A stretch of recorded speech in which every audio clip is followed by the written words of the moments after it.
दूसरे को देख करके दिखा करके शादी मत कीजिएगा, वो तो आसमान पर चला जाएगा, आप जहन्नम में चले जाएंगे।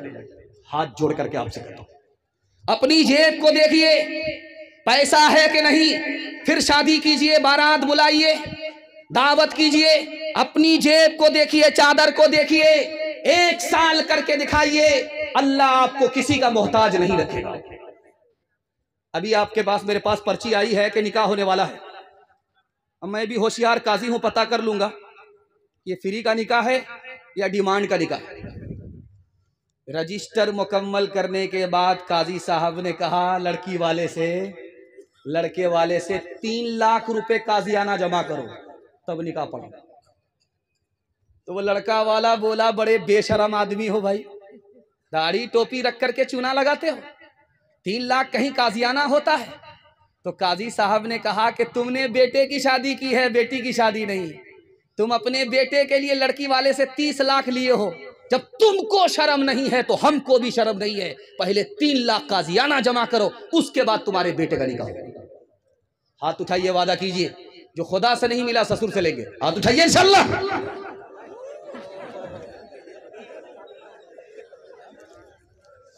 हमारा तो ये हाल अब हो गया है, हकीकत बहुत कम, दिखावट ज्यादा। कोई चीज असली तो मिलती कहाँ है, हर एक चीज नकली, मिलावट ज्यादा। तेरी पारसाई की शीशागरी है, दुकान गोया फीकी, सजावट ज्यादा है। इंसानियत भागती आज हमसे के अखलाक की है गिरावट ज्यादा। हाथ उठाइए, वादा कीजिए, बेटा की शादी फ्री में करेंगे। हाथ उठाइए इंशाल्लाह। मिला तो अपना, नहीं मिला तो पराया। हाथ उठाइए इंशाल्लाह। खैर माशाअल्लाह, हम आपको जगह पकड़ा ही देंगे, अगर जगह नहीं पकड़े तो सीधा कब्रिस्तान पहुंचा ही देंगे। आखिरी पैगाम सुना रहा हूं, जिस घर में बेटी पैदा होती है उस बेटी के बाप का मुंह देखिए कैसा होगा। बेटी पैदा हुई है, बाप को खबर मिली, मुंह लटका करके बैठा हुआ है, सरगाड़ करके बैठा हुआ है। लोगों ने कहा तबीयत खराब है, कहा नहीं, बुखार हो गया। बेटी का नाम सुन करके बुखार चढ़ गया। लगता है कि इस साल माँ ने पेट से पैदा किया, अगले साल यही बाप पेट से पैदा करे। मामला क्या है? बेटा पैदा होने के बाद सर उठाता है, मिठाई बांटता है। बेटी जहां पैदा हुई मुंह लटका करके बैठ जाता है। क्यों? बेटा आएगा, मार्केट में बेचेंगे, माल कमाएंगे। बेटी आएगी तो जेब भी कट जाएगी, खजाना भी खाली हो जाएगा। दाल काली है, मुकम्मल घोटाला है। जलसा हो रहा था, एक बूढ़ा आदमी आकर के बोला, मौलाना दुआ कीजिए मेरी बेटी का रिश्ता आ जाए। अरे अल्लाह का बंदा, रिश्ता बेटी का नहीं आता। कहा हुजूर पैसा नहीं है, रिश्ता आता है वापिस चला जाता है। गाड़ी घोड़ा का डिमांड करता है, पैसे का डिमांड करता है, सामान का डिमांड करता है, कोई उधार नहीं, सब नगद। गरीब आदमी कहां से इंतजाम करे? रिश्ता आता है चला जाता है। इसलिए आप दुआ कर दीजिए रिश्ता आए। तो उस आलिम ने सामईन से कहा कि याद रखो, बेटी को रिश्ता नहीं देते, पैसा नहीं तो वापिस चले जाते। तुम असल में यह साबित करना चाहते हो कि इस बाप ने जो बेटी पैदा किया है, गुनाह किया है, इसकी सजा बेटी को भी मिलेगी, बेटी के बाप को भी मिलेगी। आप देखेंगे जिस लड़के की शादी होगी वो मुंह पर रुमाल रख करके बैठा रहता है, ऐसे बैठा रहता है। और जानते हैं वो मुंह पर रुमाल रख करके हंसता रहता है। बेटी जब रुखसत होती है तो इधर से रोने की आवाज, उधर से रोने की आवाज। बाप भी रो रहा है, माँ भी रो रही है, पूरा खानदान रो रहा है। जवान बेटी रुखसत हो रही है, कलेजा मुंह को आ जाता है, पेड़ के नीचे से जमीन निकल जाती है। लेकिन दूल्हा बाबू मुंह पर कपड़ा रख करके हंस रहे हैं। एक छोटा बच्चा देख रहा था, बाप से बोला, अब्बा ये रुखसती का मौका है, सब लोग रो रहे हैं मगर एक आदमी हंस रहा है। तो बेटी का बाप बोला, बेटा कौन हंस रहा है? कहा, दूल्हा बाबू मुंह पर कपड़ा रख करके हंस रहे। कहा, बेटा अच्छा ये हंस रहा है, अभी तो रुखसती है, हम लोग रो रहे, जिंदगी भर इसी बदनसीब को रोना है इसलिए हंस रहा है। रस्म तिलक अब आम हुई है, काम है कितना गंदा, लड़की वालों के ही गले में लग जाता है फंदा, लड़की वालों के ही गले में लग जाता है फंदा। बेच रहे हैं ये लड़के 2 पैसों में ईमान, बताओ कैसे बचे ईमान, बताओ कैसे बचे ईमान। बात हुई थी 200 बाराती, मंगनी में बस 30, खाने में जब गिनती हुई तो निकले 420। बेदावत के खाते क्यों है, बेदावत के खाते क्यों है ये जायद मेहमान, बताओ कैसे बचे ईमान, बताओ कैसे बचे ईमान, कैसे बचे ईमान, बताओ कैसे बचे ईमान। मैं जब आया मस्जिद को देखा और लोगों के आसपास के घर को देखा तो मुझे इतना दुख हुआ कि यहाँ हर आदमी का घर फूस का है, लेकिन जज्बा को सलाम कहिए कि अपना घर तो टट्टी फट्टी का है, लेकिन अल्लाह का घर टट्टी फट्टी का इन लोगों ने नहीं रहने दिया, पक्का मकान बनाया और उस पर भी तामीर के लिए, उसकी तामीर के लिए उसके लिए चंदा करवाया। दिल इतना खुश हुआ, खुदा न खास्ता अगर अभी हवा चले, आग लगे तो पूरी बस्ती जल जाएगी, सबका घर फूस का है। इस दौर में जबकि लोग 10-10 मंजिला बिल्डिंग बना रहे, यहाँ के लोग अभी तक फूस में रहते। लेकिन ईमान देखिए, जज्बा कुर्बानी का देखिए, अल्लाह का घर मगर फूस का नहीं है। अल्लाह आपको जन्नत में इससे बेहतर घर और मकान अता फरमाए। ध्यान से सुनिएगा, अल्लाह आपको मालदार बनाएगा, आपको मकान देगा, इज्जत देगा। इस पैगाम की आप हिफाजत कर लीजिए, आपको अल्लाह तरक्की देगा। ध्यान से सुनिएगा, यहां से लेकर के वहां तक सुनने के लिए एक बार तैयार हैं? हाथ उठा दीजिए इंशाअल्लाह। 3 नौजवान आपस में बहस कर रहे। एक बोला, पता है मैं कौन हूं? बोला बताओ। का मेरा बाप उसके चूल्हे पर जब हांडी चढ़ती है उतरने का नाम नहीं लेती, लोग हाथ जोड़ करके खड़े होते। दूसरा नौजवान घबरा गया कि तो हातिम ताई का बेटा मालूम है। दूसरा जवान बोला कि मैं किसका बेटा हूं पता है, मेरे बाप की मुट्ठी में हवा है, वो कहता है तो बहती है, मना कर देता है तो रुक जाती है। घबरा गया कि सुलेमान अलैहिस्सलाम जैसों का बेटा है। तीसरा बोला कि मैं जानता हूं मैं किसका बेटा हूं, मैं उस शख्स का बेटा हूं जिसके सामने बड़े बड़े की गर्दन झुकती है, वो खून भी बहाता है, जुर्माना भी लेता है। तो सोचा कि रुस्तम पहलवान का बेटा हो। लेकिन जो आदमी ज्यादा झाड़ता है समझ जाइए वो कुछ नहीं है, खाली बर्तन है, बचता ज्यादा है, ऊपर से फीट फाट है, नीचे से मकामा घाट। जो बोला कि मैं उस शख्स का बेटा हूं जिसकी मुट्ठी में हवा है, वो कहता है तो बहती है, मना कर देता है तो रुक जाती है। तो सोचा कि सुलेमान अलैहिस्सलाम जैसों का बेटा है। पता चला कि वो लोहार का बेटा था। बाप जब भाती चलाता है तो हवा चलती है, छोड़ देता है तो रुक जाती है। शेखी बघार रहा था, लोगों को बेवकूफ बना रहा था। जिसने कहा मैं उस शख्स का बेटा हूं जिसके चूल्हे पर जब हांडी चढ़ती है उतरने का नाम नहीं लेती, लोग हाथ जोड़ करके खड़े होते हैं। लोग घबरा गए कि लगता हातिम ताई का बेटा होगा। समझाने वाले ने बताया कि बहुत बड़े बाप का बेटा नहीं है, बाबरची का बेटा है। दाल उतार करके भात चढ़ाता है, भात उतार करके तरकारी चढ़ाता है, और सर्दी के जमाने में लोग आग तापने के लिए हाथ जोड़ करके खड़े होते हैं। धोखा दे रहा, बेवकूफ बना रहा। तीसरा बोला मैं उस शख्स का बेटा हूं जिसके सामने बड़े बड़े की गर्दन झुकती है, वो खून भी बहाता है, जुर्माना भी लेता है। बताने वाले ने बताया कि ये बहुत बड़े बाप का बेटा नहीं है, शेखी बघार है, लोगों को चकमा दे रहा है। इसका बाप नाई है, बाल बनाता है। किसी को भी सर झुका करके बाल बनाना पड़ता है, उस्तुरा लग गया फिर भी पैसा देना पड़ता है। उल्लू बना रहा। अदालत में दो भाई ने केस किया एक दरख्त के बारे में।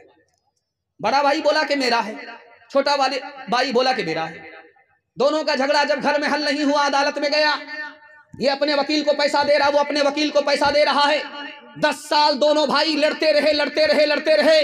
उसके बाद अदालत में यह फैसला हुआ कि घर जाओ, उस दरख्त को काट दो, आधा तुम ले लो, आधा उसको दे दो। न तुम्हारा मुकम्मल न उसका मुकम्मल, दोनों का है। आधा तुम ले लो, आधा वो ले लो। दोनों जेल में केस लड़ करके पैसा इतना बर्बाद कर चुके थे कि दरख्त कटाने का भी जेब में पैसा नहीं था। मैं हाथ जोड़ करके आपसे कहता हूं, मौज की लड़ाई में पूरा घर तबाह हो जाता है। किसी के लिए झुक जाइए, अल्लाह आपको सबके सामने झुका देगा। सबको खुदा आपके सामने झुका देगा। इसलिए दरख्त की छोटी छोटी बात को लेकर के अदालत मत जाइए, वकीलों का फायदा हो जाएगा, आप तबाह हो जाएगा। कोई आपके खून के आंसू पोंछने के लिए नहीं आएगा। हाथ उठाइए, वादा कीजिए, इंशाअल्लाह घर के झगड़े को घर में हल करेंगे, अदालत लेकर के नहीं जाएंगे इंशाअल्लाह। एक मिसाल पर पैगाम खत्म कर रहा हूं।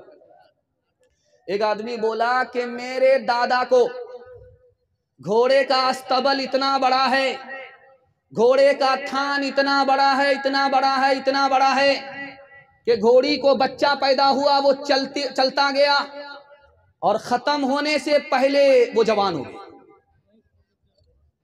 बड़ा घबराया कि बाप रे, इतना बड़ा अस्तबल, घोड़े का थान। ये बगल वाला बोला कि मेरे दादा को एक लग्गा था और जमीन से उठाता था, आसमान में लगाता था और बादल से जैसे लगाया झाड़ करके पानी बरसा लेता था। तो वो आदमी बोलता है कि इतना बड़ा लग्गा रखता था कहां? कहा तुम्हारे दादा के अस्तबल में रखता था। हाथ उठाइए, वादा कीजिए, अपने बाप दादा की हड्डी पर कभी फख्र नहीं करेंगे। अपने को छोटा समझेंगे, दूसरे को बड़ा समझेंगे। हाथ उठाइए, वादा कीजिए इंशाअल्लाह। दामाद बेटी के झगड़े में दामाद सीधा जेल जाएगा, हाथ उठाइए इंशाअल्लाह। हसद की आग में क्यों जल रहे हो, हसद की आग में क्यों जल रहे हो, जहन्नम की तरफ क्यों चल रहे हो, खुदा के फैसले पे तुम हो राजी, कफे अफसोस तुम क्यों मल रहे हो, कफे अफसोस तुम क्यों मल रहे हो। मनफात एक है इस कौम की, नुकसान भी एक ही सबका, नबी दीन भी ईमान भी, हरमे पाक भी, अल्लाह भी, कुरान भी। क्या बड़ी बात थी होते जो मुसलमान भी, फिरका बंदी है कहीं और कहीं जाते हैं, फिरका बंदी है कहीं और कहीं जाते हैं। क्या जमाने में पनपने की यही बातें हैं, क्या जमाने में। माशाअल्लाह, इतना गौर से आप देख रहे हैं, मुझको डर लगता है कि कहीं आपकी नजर न लग जाए। लेकिन मैं भी चालाक आदमी हूं, बंगाल से आया हूं, काला स्वेटर और काला गमछा लगा करके आया हूं कि आप नजर लगाते रहिए, मैं काटता रहूं। सुबह प्रोग्राम चलेगा, आराम के लिए इख्तिसार फरमाए। हाँ, मैंने कहा कि भाई 5 मिनट में मैं इसको मुकम्मल कर ही रहा हूं। 5 मिनट में सिर्फ आपका जलसा मुकम्मल हो रहा है। औरतों के हवाले से सिर्फ 3 पैगाम 5 मिनट में ज़हमत तमाम। आप लोग सुनने के लिए तैयार हैं? हाथ उठाइए इंशाअल्लाह। पेशाब पखाना को रोक करके बैठेंगे, हाथ उठाइए इंशाअल्लाह। ये गलती मत कीजिएगा, जलसा खराब हो जाए। चले जाइएगा। बस औरतों के हवाले से पैगाम, पर्दे के हवाले से आपकी खिदमत पर रखता हूं, और जहमत तमाम ध्यान से सुनिएगा, तेजी के साथ निकल जाए। बस में 2-2 सीट होती है, उसको 2x2 कहते हैं। 2-2 सीट एक तरफ, 2-2 सीट एक तरफ। तो एक औरत बैठी हुई थी खिड़की के पास में, एक सीट बगल में खाली थी। एक जवान आकर के बोला, मैडम मैं बगल में बैठ जाऊं? तो औरत ने कहा, बैठ जाओ, ये मेरी ही सीट है। तो वो जवान बोला कि ये सीट खाली क्यों है? कहा, मैं अपने यार के लिए बुक कराई थी। कहा, तुम्हारा यार कहाँ गया? कहा, वो मेरे शौहर के जनाजे में गया हुआ है, इसलिए सीट खाली जा रही थी। ध्यान से सुनिएगा, तेजी के साथ निकल जाएगा। मालदार शौहर है, फिर भी स्कूल में नौकरी कर रही है। मालदार शौहर है, फिर भी नौकरी के लिए घर से बाहर निकलती है। घर से बाहर निकल गई बीवी कमाने के लिए लालच में, शौहर निकल गया दिल्ली पंजाब कमाने के लिए लालच में। अब देखिए क्या हुआ, खूबसूरत घर था, जन्नत जैसा घर था, जहन्नम बन गया। बच्चे माँ बाप के होते हुए लावारिस हो गए, यतीम हो गए, फैमिली सिस्टम तबाह हो गया। इसलिए हाथ जोड़ करके कहते हैं, पैसा है तो बीवी को घर में रखिए, नौकरी मत करिए। जानते हैं जो औरत घर में रहती है वो रानी होती है। जो घर से बाहर जाती है कमाने के लिए, वो घर से भी बाहर नौकरानी है, घर के अंदर भी नौकरानी है। कसूर शौहर का नहीं है, कसूर माँ बाप का है। पढ़ाया कम, डिग्री ज्यादा दिला दिया। बेटी को शौहर ने अपनी मजबूरी का नाजायज फायदा उठाने पर मजबूर कर दिया। एक मिसाल पर पैगाम खत्म कर रहा हूं। डीजे का डांस चल रहा था, मुट्ठी में पैसा लेकर के एक जवान आया, उड़ा करके बोला, वाह रे लड़की क्या डांस किया। तो बगल का एक आदमी बोला, वो लड़की नहीं है लड़का। ये बोला, तौबा तौबा, गलती हो गई, सॉरी सॉरी। तो वो आदमी बोला, हाथ उठा करके बोला कि वाह रे लड़की क्या डांस किया। तो बगल का आदमी बोला कि वो लड़की नहीं है लड़का है। ये आदमी बोलता है, सॉरी मैडम गलती हो गई, तौबा तौबा, मुझे पता नहीं था। तो वो आदमी बोलता, मैं मैडम नहीं हूं, उसी लड़की का बाप हूं। हाथ उठाइए, वादा कीजिए, अपने घर की औरत की हम खुद हिफाजत करेंगे, ईमान की भी खुद हिफाजत करेंगे, आबरू की भी खुद हिफाजत करेंगे। हाथ उठाइए इंशाअल्लाह। शादी से पहले नुमाइश, आजादी, और शादी के बाद पर्दा और पाबंदी रखेंगे। हाथ उठाइए इंशाअल्लाह। आधा आप लोग समझ पाए, आधा नहीं समझ पाए। मैं एक बार फिर वादा आपसे लेता हूं, अपने घर के औरत की आबरू और ईमान की हम खुद हिफाजत करेंगे। हाथ उठाइए इंशाअल्लाह। बहन से ज्यादा साली पर मेहरबान होंगे। हाथ उठाइए इंशाअल्लाह। जिस्म पर लिबास की कमी अजीब लगती है, मुझे अमीर बाप की बेटी गरीब लगती है। जिससे आंचल भी नहीं सर का संभाला जाता, उससे क्या खाक तेरे घर की हिफाजत होगी। क्यों हया छोड़ के बेपर्दा हुई जाती हो, कुछ नहीं पास रहा दीन की गैरत के लिए। रूबरू हश्र में माबूद के जब जाओगी, लेके क्या जाओगी, लेके क्या जाओगी। रूबरू हश्र में माबूद के जब जाओगी, लेके क्या जाओगी। तुम अपनी बारात के लिए देखो इस्मत का दुपट्टा न सरकने पाए।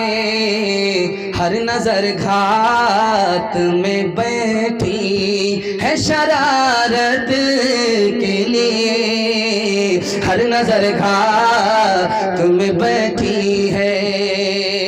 इजाजत हो, एक पैगाम सिर्फ रह गया है औरतों की तालीम के हवाले से, इजाजत है, सुना देता हूँ इंशाल्लाह। बेटा होगा झूले पर, बेटी होगी चूल्हे पर। हाथ उठा दीजिए इंशाल्लाह। हाँ चलिए, जैसा आपका दाल भात वैसा मेरा फातिहा। औरत आई जलसा सुनने के लिए, बुढ़िया। तो मुकर्रिर ने कहा कि पेशाब की छींट से बचो वरना कब्र में अजाब होगा। बुढ़िया 5-5 किलो बालू बांध करके रखती थी, पोटली बना करके रखती। जब जहां पेशाब करना हो पहले बालू बिछा दे फिर पेशाब। 5-5 किलो बालू को ढोना पड़ता था पेशाब की छींट से बचने के लिए। दूसरे साल जलसा हुआ तो उस बुढ़िया से कहा कि चलो अम्मा जलसा में। का तौबा तौबा अस्तगफिरुल्लाह, एक बार गई तो 5 किलो बालू ढोना पड़ रहा है, इस बार अगर चली गई तो कुंटल बढ़ जाएगा, मेरी कमर ही झुक जाएगी। तौबा, ये नहीं। आप बेटे से ज्यादा बेटी को क्यों पढ़ाएंगे? ये राज आपको इस जलसे में मैं बता रहा हूं। क्यों बेटी को पढ़ाएंगे आप? बेटी को बेटे से ज्यादा क्यों पढ़ाएंगे? 4 गुनी तालीम आपको बेटे से ज्यादा बेटी को देनी पड़ेगी। क्यों? बेटी 4 मंजिल में पहुंचती है। पहली मंजिल में बेटी है, दूसरी मंजिल में बीवी है, तीसरी मंजिल में मां है, चौथी मंजिल में सास है। जब बेटी पढ़ती है तो बीवी पढ़ती है, जब बेटी पढ़ती है तो मां पढ़ती है, जब बेटी पढ़ती है तो सास पढ़ती है, मर्द पढ़ता है तन्हा मर्द पढ़ता है, औरत पढ़ती है सारा खानदान पढ़ता है। एक जाली पीर आ गया बुढ़िया के पास। बुढ़िया ने खीर दे दिया प्लेट में, फातिहा कर दो। फातिहा करके सारी खीर खा गया, प्लेट चाटने लगा। बुढ़िया को गुस्सा आया कि हमारे लिए तो कुछ नहीं छोड़ा, तबर्रुक में सब खा गया और प्लेट चाट रहा। तो अब क्या कर रहे हो? खीर तो खत्म हो गई। तो कहा मदीना साफ करवा। बुढ़िया को गुस्सा आया, जिस हांडी में खीर तैयार किया था ला करके रख दिया कि ये मक्का है, इसको भी साफ करके चले जाओ। अब लाज लिहाज में बेचारा फंस गया। जब हांडी की खीर को चाटने लगा के तो बुढ़िया को और गुस्सा आया। बुढ़िया ने हांडी को पलट दिया कि जब मदीना साफ हो ही गया, मक्का साफ हो ही गया, ये हजरे अस्वद है, इसको भी चाट करके चले जाओ। जा जा बेटी अज ससवार उजिया कह रही हो बटिहा प्यार। जा जा बेटी अज ससवार उजिया कह रही हो बटिहा प्यार। मत रखी हो सासू से बैर फूकी फूकी के रखी हो पैर। बेटी पढ़ी हो रोज कुरान ताजा करी हो रोज ईमान। दिमाग उनका आले कलाम उनका आले और इनकी जुबां पे है दिन रात गाली। दिमाग उनका आले कलाम उनका आले और इनकी जुबां पे है दिन रात गाली। दिमाग उनका आले दिमाग उनका आली कलाम उनका आली और इनकी जुबां पे है दिन रात गाली। पसंद को दानाई की बात करना और मरगूब इनको है बकवास करना। पैगाम खत्म हो गया और सोहराब भाई जाते जाते माँ के हवाले से सदका ले रहे थे। तैयारी करके मैं भी आया हूँ, सिर्फ इसलिए नहीं कि आपसे सदका लूंगा, माँ बाप की दुआ आपको देने के लिए और आपके माँ बाप की दुआ लेने के लिए मैं इस पैगाम को सुना रहा हूँ। आप लोग सुनने के लिए तैयार नहीं? एक बार हाथ उठा दीजिए इंशाअल्लाह। खैर माशाअल्लाह, हम कुर्सी छोड़ ही दे। जब आप तैयार ही नहीं है कुर्सी छोड़ देते। रात में इनकम टैक्स वाले ने छापा मारा, एक मालदार के घर में छापा मारा। छापा जो मारा तो पैसा पकड़ा गया। बोला ये पैसा कहां से आया? का दिन में 1 रुपया कमाता हूं। का कैसे खर्च करते हो? का 4 आना अपने ऊपर खर्च करता हूं, 4 आना कर्ज में देता हूं, 4 आने से कर्ज चुकाता हूं, 4 आना दरिया में डालता हूं। उसका सर चकरा गया कि क्या बोल रहा समझ में नहीं आया। हाथ जोड़ करके बोला भाई साहब मतलब समझा दो, हम तुम्हारा टैक्स माफ कर देंगे। का 4 आना अपने ऊपर खर्च करता हूं, मैं खुद खाता हूं कमाता हूं, 4 आना कर्ज में देता हूँ, छोटे छोटे बच्चे को खिलाता हूँ, अभी छोटे हैं मैं खिला रहा हूँ, जब मैं बूढ़ा हो जाऊंगा ये मेरा कर्ज लौटाएंगे। अभी 4 आना बच्चे के ऊपर खर्च करता हूँ, कर्ज में दे रहा हूँ, और 4 आना कर्ज चुकाता हूँ, मेरे बूढ़े माँ बाप हैं उनको खिलाता हूँ। जब मैं बच्चा था वो जवान थे, मेरे पीछे उनकी जवानी खत्म हो गई, उन्होंने अपनी जवानी को मिटा करके हमको जवान बनाया, उन्होंने मेरे सर पर कर्जा चढ़ा दिया था, मैं उतार रहा हूं। कोई माँ का लाल इस मजमे में ये दावा नहीं कर सकता मैं माँ बाप को खिलाता हूं, माँ बाप पर एहसान करता हूं, माँ बाप के एहसान किए हुए को वो वापिस कर रहा है, अलग से कोई एहसान नहीं कर रहा है। अब उससे पूछा कि भाई साहब ये 4 आना जो दरिया में डालते हो ये क्या करते हो? कहा ये राज की बात है, अंदर की बात रहने दो। अरे अल्लाह का बंदा, अंदर की बात को अपने आदमी को सुना दो। कहा जाने दो यार, जब इसने इसरार किया, उसने इनकार किया, और इसने जब उसको घेरा तो उसने बताया कि देखो किसी से कहना नहीं, 4 आना सास ससुर को खिलाता, नेकी करो दरिया में डालो, और कुछ मिलने वाला नहीं। हाथ उठाइए, वादा कीजिए माँ बाप को खुश रखेंगे, माँ बाप की खिदमत करेंगे, इंतकाल कर जाएंगे, दुआई मगफिरत करेंगे इंशाल्लाह। शादी से पहले माँ बाप को, शादी के बाद सास ससुर को कमा करके खिलाएंगे, हाथ उठाइए इंशाल्लाह। शादी के बाद सीधे ससुराल रहेंगे, हाथ उठाइए इंशाल्लाह। ठुकराया जिसने बाप को घर से दिया निकाल, घर से दिया निकाल, उसको समझिए दीन की दौलत नहीं मिली, दौलत नहीं मिली। गुस्ताखे वालिदैन को, गुस्ताखे वालिदैन रब की तरफ से भी, रब की तरफ से भी जन्नत में लेके जाए वो फितरत नहीं मिली, वो फितरत नहीं मिली। जन्नत में लेके जाए वो फितरत नहीं मिली, फितरत नहीं मिली। जलसे में आलिम भी आए और जाहिल भी आए। आलिम ने जलसा सुनाया, जाहिल ने सुना। जब जलसा खत्म हो गया तो बीच में एक जाहिल खड़ा हुआ, वो बोला कि मौलाना आपने तकरीर गलत किया है, ये दाढ़ी सुन्नत नहीं है। बोला अल्लाह, तुमको कैसे पता चला? कहा मेरे पास मजबूत दलील है। अब आलिम के भी पांव खड़ने लगे कि क्या मजबूत दलील है, दाढ़ी सुन्नत नहीं है। मजमे में आलिम से कह रहा है कि आप कहते हैं दाढ़ी सुन्नत है, दाढ़ी सुन्नत है ही नहीं। कहा तुमको कैसे पता चला? कहा जब बच्चा पैदा हुआ था तो दाढ़ी नहीं थी। हजरत को समझ में आ गया कि ये जाहिल ही नहीं है, जाहिल का अब्बा, इसको इसी की जबान में समझाना होगा। तो हजरत ने कहा कि जब बच्चा पैदा हुआ था तो मुंह में दांत भी तो नहीं थे, ईंटा से तोड़ करके पोपला हो जाओ, तब समझ में आएगा कि दाढ़ी सुन्नत है कि नहीं है। हाथ उठाइए, वादा कीजिए हमारी तरफ से सिख और सरदार दाढ़ी रखेंगे, हाथ उठा लीजिए इंशाअल्लाह। गैरों के जैसी है सूरत तुम्हारी, तुम हो मुसलमान नरिया के नारी, तुम हो मुसलमान नरिया के नारी। खतरे में है तेरे, खतरे में है तेरे मजहब की शान, हरे मुसलमान, हरे मुसलमान, हरे मुसलमान, हरे मुसलमान। शक्ल तुम्हारी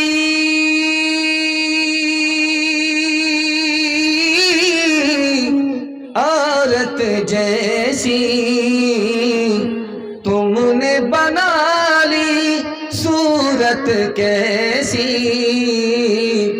मोच उड़ाए दाढ़ी बनवाए, दाढ़ी बनवाए मोच उड़ाए, औरत जैसी शक्ल बनाए। तुम्हें क्या हो गया है, तुम्हें क्या हो गया है? गैर का खाए अपना बचाए, उस पर मौज मनाए। तुम्हें क्या हो गया है, तुम्हें क्या हो गया है? हाथ उठाइए, वादा कीजिए इंशाअल्लाह दाढ़ी रखेंगे, हाथ उठा दीजिए इंशाअल्लाह। सीधा जेल में जाकर के दाढ़ी रखेंगे, हाथ उठाइए इंशाअल्लाह। खैर माशाअल्लाह। हमको सुनने वाले लोग नए ज्यादा हैं, जब लोग बार बार हाथ उठा देते तो मैं समझ जाता हूं कि हमको नया सुन रहे। अगर पुराना सुनते तो कन्या और दूल्हा के मामू एक साथ नहीं होते। तीसरा नमूना कुरान के हवाले से सुना रहा हूं। बड़ी तेजी के साथ जलसा निकल रहा, मुझे खुद पता नहीं चल रहा कि इतनी तेजी से जलसा कैसे निकल रहा, और जबान भी बहुत कैंची की तरह चल रही है। महसूस ये हो रहा है कि आप मोहब्बत से सुन रहे। अल्लाह इस मोहब्बत को सलामत रखे। तीसरा पैगाम आपके सामने रखने के लिए जा रहा कुरान के हवाले से। इमाम साहब अपने कमरे में बैठे हुए थे, एक आदमी खाना लेकर के आया, फातिहा कर दो। उसने फातिहा कर दिया। इमाम साहब ने कहा पैसा निकालो। उसने कहा पैसा नहीं है। कहा फ्री में फातिहा नहीं होगी, जल्दी से पैसा निकालो वरना तुम्हारी फातिहा की नास निकाल दूंगा। घबरा करके भागा, वहां से आया, 10 रुपया दे रहा है। इमाम साहब को गुस्सा हुआ कि तुम्हारी फातिहा की नास निकाल ही देता हूं। उसने औज़ बिल्लाह बिस्मिल्लाह पढ़ करके कहा कुल औज़ बिरब्बिन नास, इसकी फातिहा की नास, मलिकिन नास, इसकी फातिहा की नास। दौड़ करके भागा, 500 रुपए लेकर के आया। इमाम साहब फातिहा की नास मत निकालो, वापिस ले लो। तो इमाम साहब चालाक आदमी थे, बोलने लगे अलकारिया वापिस आ जाओ, मलकारिया वापिस आ जाओ। पाकिस्तान में एक बूढ़ा बोला ये मुल्क कुरान से नहीं चलेगा। तो जवानों ने कहा कि आप अजीब बेवकूफ आदमी हैं, मुसलमानों का मुल्क कुरान से नहीं चलेगा। वो बूढ़ा बोलता है कि कुरान पुराना हो गया, अब इसकी जरूरत नहीं है। बताइए ईमान सलामत रहा कि चला गया? कुरान की तौहीन पर ईमान चला जाता है। मुसलमान होकर के धड़ल्ले से बोलता है बच्चे को तोते की तरह रटाने से क्या होगा, कुरान को तोते की तरह रटाते हो, क्या होने वाला है? मुसलमान बोलता है हाफिज बनने में 3 साल लगते हैं, 4 साल लगते हैं, उसके बाद बच्चा बर्बाद हो जाता है। मुसलमान बोलता है, मुसलमान कहता है कि आखिरत में फायदा है कुरान का, दुनिया में कोई फायदा नहीं। याद रखिए ये जुमला एटम बम है, जबान से निकलता है, सीने से ईमान रुखसत हो जाता है।